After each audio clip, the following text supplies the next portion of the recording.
औज़ुबिल्लाहिमिनश्शैतानिर्रजीम बिस्मिल्लाहिर्रहमानिर्रहीम। मैंने segment registers को दिखाया था, उसके ऊपर बात की थी। तो उसके अंदर आपको ऑप कोड्स जो हैं वो नीचे ऑफसेट के अंदर लिखे हुए नज़र आ रहे थे। तो मैं समझता हूँ कि इसके ऊपर थोड़ा-सा और हमें एक्सप्लेनेशन देनी चाहिए ताकि आपका ये पूरा कॉन्सेप्ट एब्सोल्यूट क्लियर हो जाए। तो आई होप कि आज की वीडियो आप एन्जॉय करेंगे और अब हम चलते हैं अपने डिबगर की तरफ and it will further enhance and clear your concepts regarding the access of physical memory of the computer via processor in the debugger. अब मैं आपको दिखाता हूँ कि ये होता कैसे। देखें, अब हम स्टार्ट करते हैं अपना वही एमुलेटर, डॉस बॉस का एमुलेटर, और मैं इसके अंदर माउंट करता हूँ। और ये भी मैंने आपको लास्ट टाइम बता दिया था कि किस तरीके से होता है, तो should not be a problem for you any more.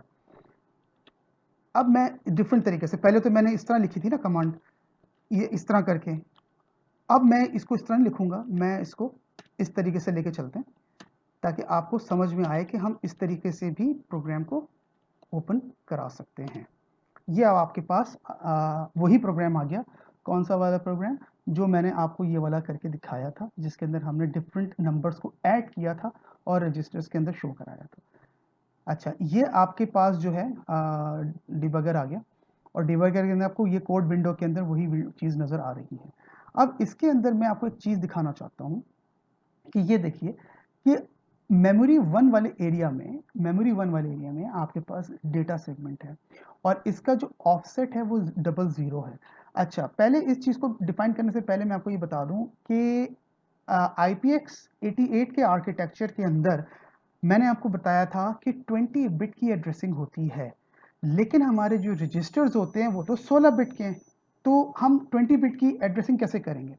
तो मैं आपको, अगर याद हो, मैंने आपको ये चीज़ दिखाई थी कि ये जो हमारे प्रीवियस प्रोसेसर्स थे 80 वाले और 85 वाले, इनकी जो एड्रेस बस थी that was 16 bit, which means that they were accessing the memory, the physical memory की बात हो रही है यहाँ पे। तो ये जो प्रोसेसर्स थे ये they were physically accessing the memory of 64 kilobyte and in linear form. पहले वो ये एक्सेस करेगा, फिर ये एक्सेस करेगा, फिर ये एक्सेस करेगा, और ये जो मेमोरी है ये बाइट डिस्ट्रीब्यूटेड है। बाइट डिस्ट्रीब्यूटेड का मतलब क्या हो गया कि ये एक बाइट का एक स्लैब, फिर उसके बाद दूसरे दो मतलब एक बाइट का और आएगा, वो दूसरा दूसरा उसका स्टार्ट हो जाएगा एरिया मेमोरी का। तो ये जो हम मेमोरी एक्सेस कर रहे थे तो that was required in 16 bit addressing. तो इसकी 65,000 मेमोरी लोकेशन हैं और इस तरह हमारा जो ये 64 किलो बाइट का मेमोरी हमारी बन गई थी, जो कि ये वाले दो प्रोसेसर्स पुराने वाले 80 और 85 एक्सेस कर सकते थे। फिर मैंने आपको बताया कि IBM ने ये मेमोरी जो है ये इंक्रीज की and they extended to 1 megabyte की मेमोरी इन्होंने एक्सेस की। लेकिन 1 मेगाबाइट एक्सटेंड करने में वी रिक्वायर्ड 20 बिट्स का एड्रेसिंग, हमें मतलब 20 बिट्स चाहिए थे। 20 बिट्स विच मीन्स कि हमें इसकी जो 20 बिट की एड्रेसिंग करने के लिए हमें 5 बिट्स के अंदर इसकी एड्रेसिंग करनी पड़ेगी। क्यों? क्योंकि हमारे पास जो मेमोरी लोकेशन है वो 1 MB की है, और 1 MB को बाइनरी में रिप्रेजेंटेशन करने के लिए you need 5 bit number. 5 bit number में आप उसको एक्सेस कर सकते हैं। ठीक हो गई बात? यहाँ तक क्लियर हो गई थी बात? अच्छा, अब हम इसको मजीद आगे लेकर चलते हैं। ये तो बाइनरी में आपको दिखा रहा हूँ, तो इसको नंबर्स में लिखने के लिए यूनिट 20 बिट्स, 20 बिट की चाहिए।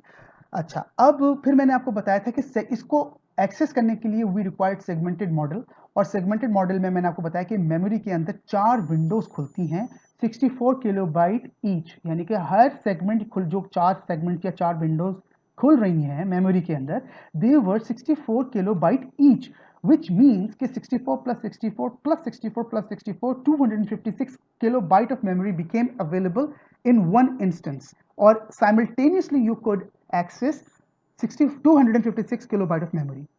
ठीक है, और फिर बिकॉज आप एक वक्त में 64 को एक्सेस कर रहे थे, तो वो आपकी कंपैटिबिलिटी को भी उसने एड्रेस कर दिया प्रॉब्लम को, कि आपके पास अगर कोई प्रोग्राम पुराने वाले प्रोसेसर्स में लिखा हुआ है तो you were able to access them in the new IPX 88। और अभी तक अगर आप देखें तो इंटेल जो है वो इस चीज़ को बहुत जो है ना सीरियस लेता है, और अभी तक जो कंपैटिबिलिटी उनकी चल रही है विद द प्रीवियस प्रोसेसर्स।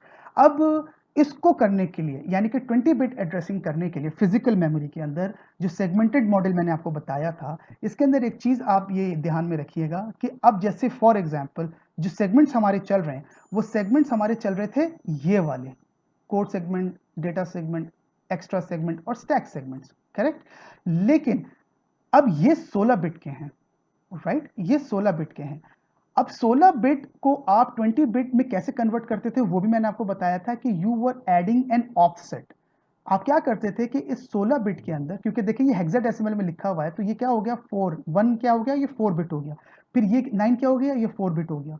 तो एफ जो है वो 4 बिट में, हेक्साडेसिमल, एक हेक्साडेसिमल का जो डिजिट होता है, अल्फाबेट होता है, वो 4 बिट का होता है, तो ये 16 बिट हो गया और ये आपका आईपी एड्रेस हो गया। तो मैंने आपको बताया था कि 20 बिट एड्रेसिंग या सेगमेंटेड मॉडल के अंदर you can not access physical memory until and unless you have the base address plus the offset address. आप इन दोनों को ऐड करेंगे जो कि दोनों 16 बिट के होंगे, आपके पास फिर जो है वो 20 बिट का फिजिकल एड्रेस आ जाएगा मेमोरी का। और मैंने आपको ये भी बताया था कि जो 16 बिट का एड्रेस है उसमें जो सेगमेंट एड्रेस है, मतलब जो कोड सेगमेंट है या डेटा सेगमेंट है, इसका जो लीस्ट सिग्निफिकेंट बिट होगा उसको आप इग्नोर करेंगे, 0 करेंगे। और आईपी एड्रेस जो है आपका जो ऑफसेट है उसका जो मोस्ट सिग्निफिकेंट बिट है उसको आप इग्नोर करेंगे। और मैंने आपको एडिशन करके भी बताया था। मैं अब ये काम करता हूं कि इस वाले वीडियो के अंदर आपको ये फिजिकली करके दिखाता हूं कि ये एक्चुअली होता कैसे है, ठीक है। तो अब आप एक चीज ध्यान में रखिए, लेट सपोज हम पिक करते हैं डेटा सेगमेंट को। अब डेटा सेगमेंट जो है इसका बेस एड्रेस यानी कि ये वाला जो बेस सेगमेंट है या डेटा सेगमेंट है, इसका जो बेस एड्रेस है वो आपका है 19F5, यानी कि 19F5 के ऊपर डेटा सेगमेंट स्टार्ट आपका हुआ है मेमोरी के अंदर, ये जो पॉइंटिंग इन द मेमोरी।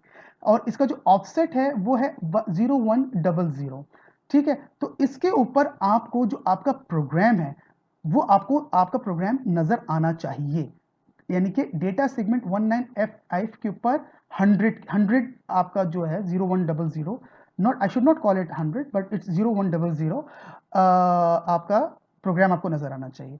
अब आप ये देखें कि यहाँ पर भी 00 है, यहाँ पर भी 00, हमें वो नजर नहीं आ रहा है, वो प्रोग्राम हमें नजर नहीं आ रहा। कौन सा प्रोग्राम? मैं इस प्रोग्राम की बात कर रहा हूँ, ये वाला, ठीक है ना, जो मैंने आपको LST के अंदर भी बताया था। बल्कि in fact I should open this in notepad ताकि आपको वो समझ में आए कि मैं बात क्या कर रहा हूँ। LST फाइल जो हमने बनाई थी प्रीवियस वीडियो के अंदर, ठीक है।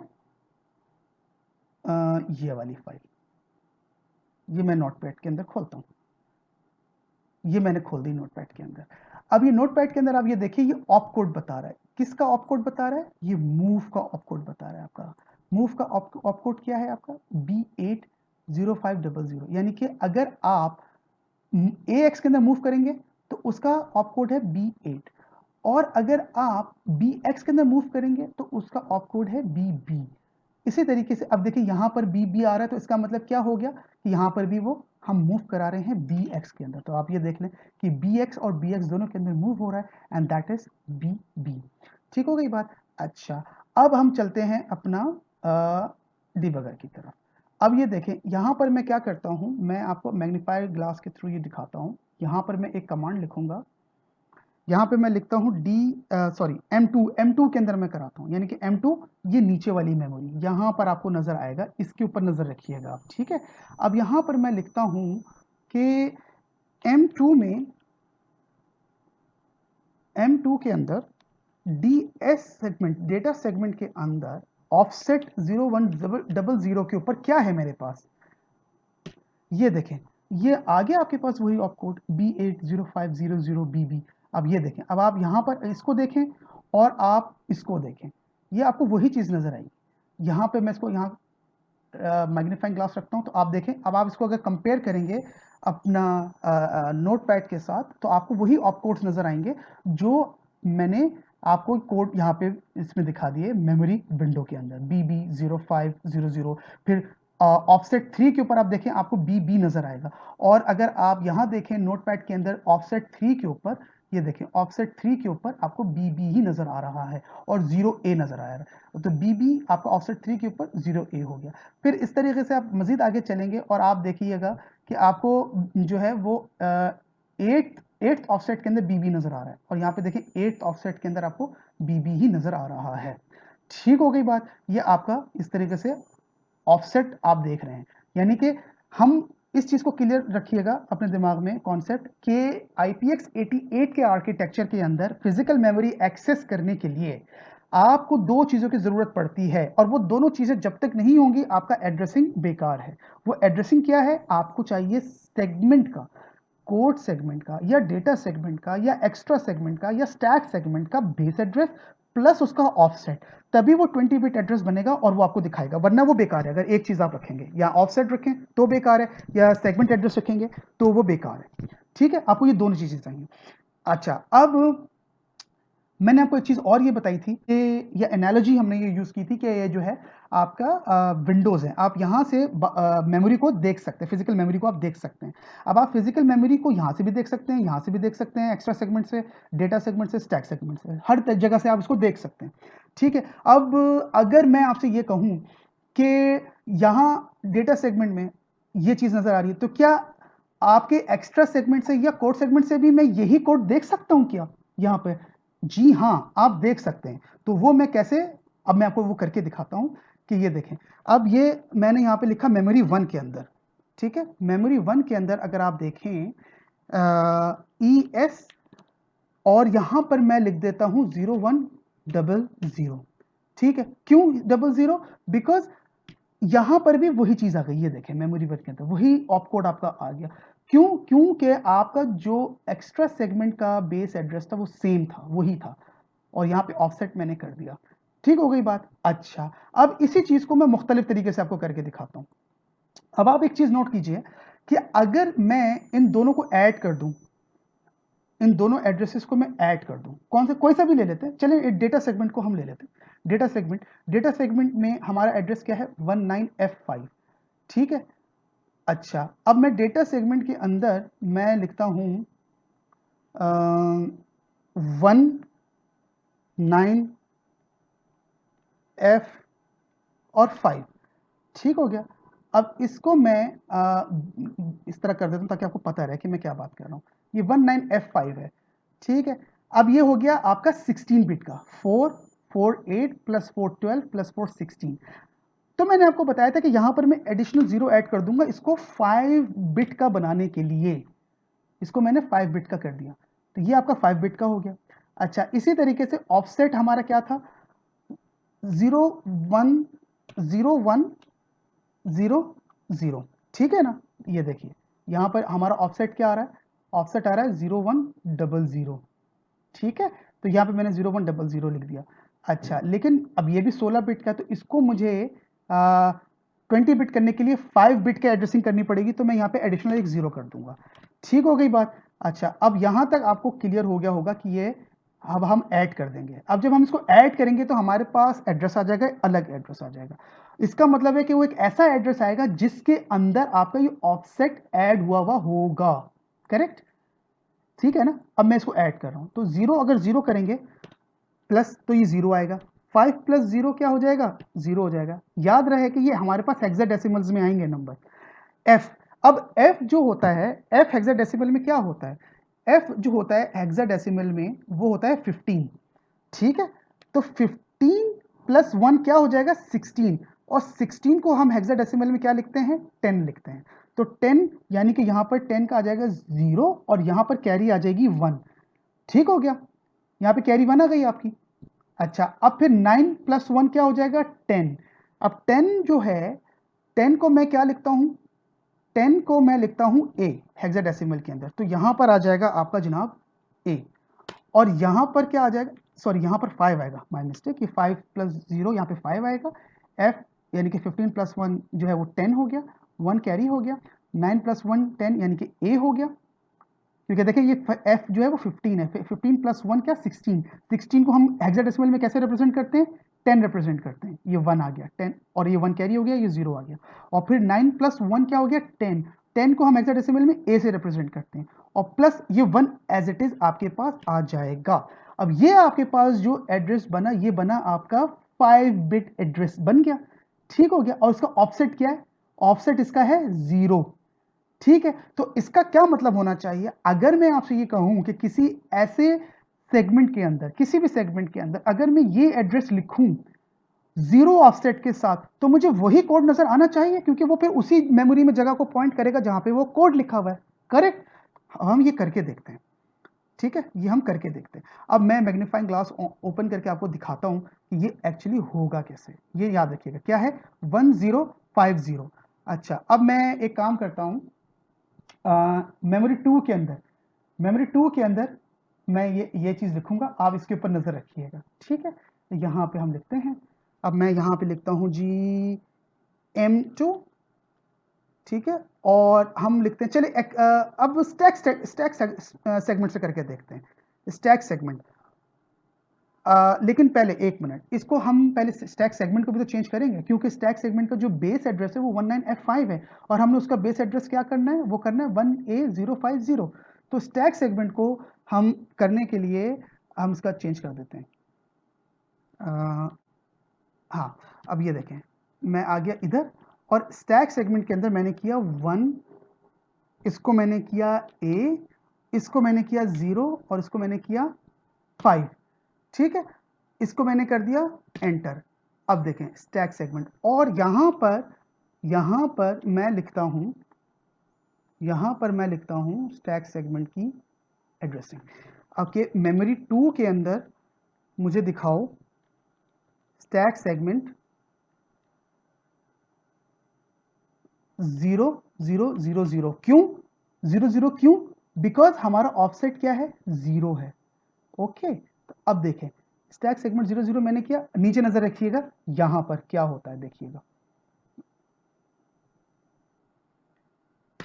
ये देखें स्टैक सेगमेंट आपका 0 0 के ऊपर वही आपका ऑप कोड्स आपको नजर आ रहे हैं।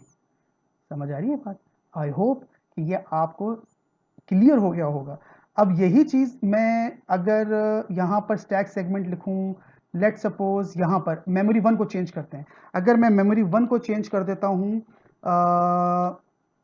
कोड सेगमेंट और इसको मैं कर देता हूँ 0200, कुछ भी मैं दूसरे ऑफसेट पे ले गया, तो देखिए यहाँ पे सब 00 चल रहे हैं, ठीक है? यहाँ पे सब 00 चल रहा है। अब अगर मैं यहाँ पर कोड सेगमेंट को वही एड्रेस दूं, कौन सा वाला? ये वाला, ये देखिएगा। अब देखें क्या क्या होता है इसका। अब मैं कोड सेगमेंट को लिखता हूँ 1A0 और 5। अच्छा, तो अब ये देखिए M1 कोड सेगमेंट और इसका ऑफसेट मैंने दिया 0 0 0 0, ठीक है? ये मैंने इसका दिया। अच्छा, ये मैग्नीफाइंग ग्लास से आप देख लें, अगर आपको नजर ना आ रहा हो तो ये देखिए मैंने क्या दिया, M1 में CS कोड 0000। अब देखिए यहाँ पे नजर रखिएगा क्या होता है, ये देखिएगा,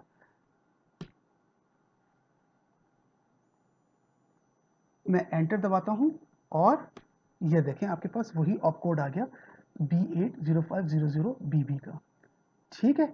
तो आई होप कि आपको ये आज की वीडियो समझ में आ गई होगी, और अगर आपको नहीं समझ में आई है तो इसको काइंडली दोबारा रिपीट करके देखें। ये चीज़ समझना बहुत ज़रूरी है कि ऑफसेट्स और बेस सेगमेंट्स जो हैं आपके किस तरीके से काम करते हैं और फिजिकल एड्रेसिंग हम किस तरह करते हैं। तो ये चीज़ समझ में आ जाएगी तो फिर आगे जब हम बढ़ेंगे इस सब्जेक्ट के अंदर तो वो चीज़ें समझना आपके लिए आसान हो जाएंगी। तो मुझे दीजिए इजाज़त और फिर मिलते हैं इंशाल्लाह एक और वीडियो के साथ और एक नए कॉन्सेप्ट के साथ।